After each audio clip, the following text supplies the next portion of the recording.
What is up, guys? Hollywood HD here today, and welcome to part 1 of basically me talking about the PlayStation 4.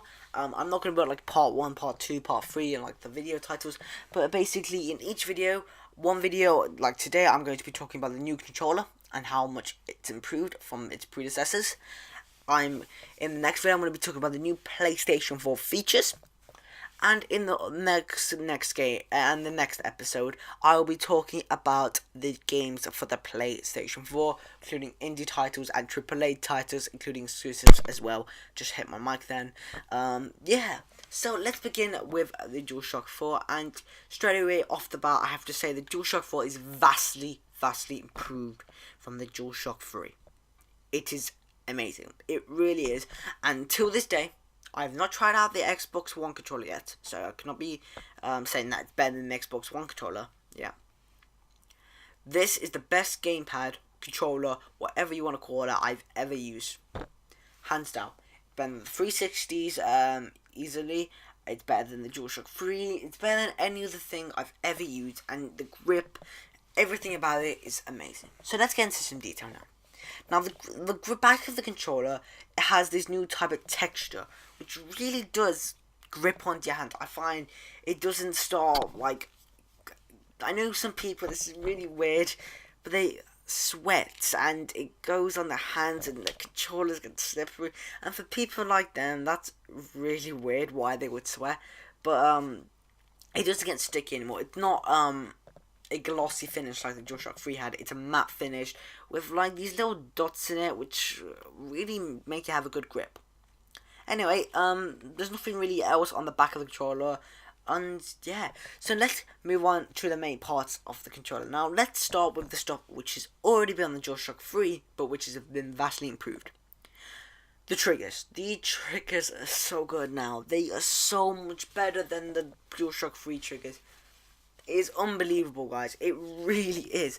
They are amazing for first-person shooters. I'm loving them, and if you have any worries about the triggers this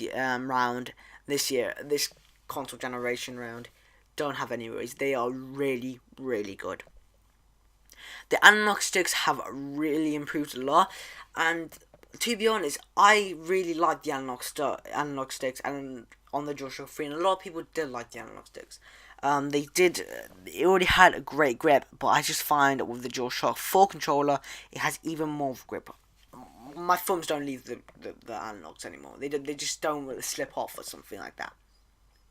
The D-pad has always been better, than Xbox's D-pad, and it has been improved slightly by a little bump in it.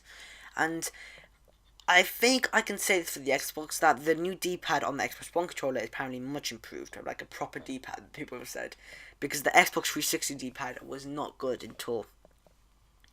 And like the X, circle, square and triangle, they're basically the same. Just to notice something, that the square and circle, I think, are a bit further apart this time around. I don't think it really edits that your experience too much. But now let's talk about new buttons, new stuff, which all the stuff you have on your PlayStation 4 DualShock 4 controller. The share button. I have to admit, the share button has been the best feature added onto the DualShock 4. Maybe the best feature on the PlayStation 4. To broadcast your gameplay to either Twitch or Ustream, and hopefully soon even more places where you could live stream, even to YouTube hopefully one time. To upload video clips to Facebook, and eventually we'll be able to upload to YouTube, hopefully one day again in a video format, and it's going to be so much better for people who want to start doing YouTube and stuff. And to upload some really weird glitch in a really rich glitch in like FIFA or something, and then press the screenshot, upload it to Twitter or Facebook, and then it's sorted. Hopefully eventually you'll be able to upload to Instagram or something like that.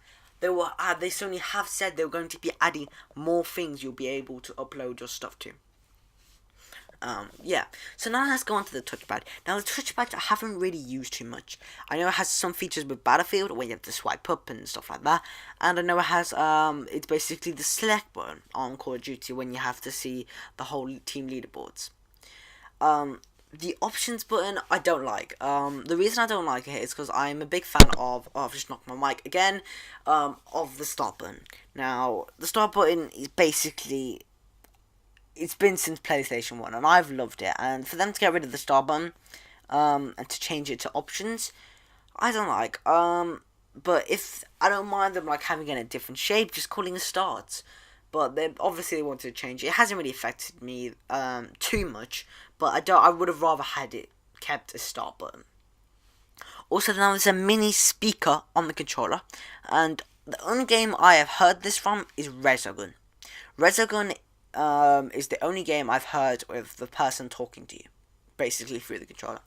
And then the final feature, which I find is so awesome, is the headphone jack. You can plug in Apple earbuds, you can plug in anything which fits the port, which Xbox One does not have. Xbox One only has their like port thing, and PlayStation does as well. They have their own port thing, but next to it has the headphone jack, which you see on laptops, computers, the ones you can usually plug into, the ones like with Apple earbuds. It's really good, and I've been using some headphones, and the quality is awesome. So I hope you guys have enjoyed this video. If you have, drop a like down below, and I'll be uploading more PlayStation 4 videos soon, and I'll see you guys in my next video. Bye.